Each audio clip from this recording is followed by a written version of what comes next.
አንድ የስነ ምግባር ባለቤት የሆነ ሰው ከጫት መራቅ አለበት። ድሮ እንኳን ቢያንስ ክብር ነበረው እኮ ድሮ ጫት ራሱ ክብር ነበረው። ሂጃብ ያለበሰች ሴት እንኳን ተነሺ ጫት አጠገቡ ሂጃብ ሳለብሽ ትመጫለች ይባል ነበር። በመስጊድ ምንጣፍ ተጠቅልሎ ነበር የሚቀመጠው በክብር ቁጭ ተደርጎ ይቀመጣል። እጣን ይጨስለታል፣ ዱዓ ይደረጋል። አሁን አልহামዱሊላህ የድሩዬ መሳሪያ ያደረገው ጌታ ምስጋና ይገባው። አንተ የሚቅም ልጅ ልጅህን እንደማሰጥ እኮ ታውቃለህ። ለምን የሚቅም ሰው ሚስት ሲያገባ ሁለት ሚስት ሆነበት ማለት ነው።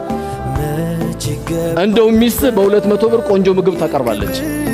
ጫት ግን አይበቃው። ብዙ ጓደኞች አሉት። በዛ ላይ ደግሞ እኔ በጣም ማዝነው ከዚህ የበለጠ እኮ የሚያስጨንቅ እኮ ዳዋ የለም።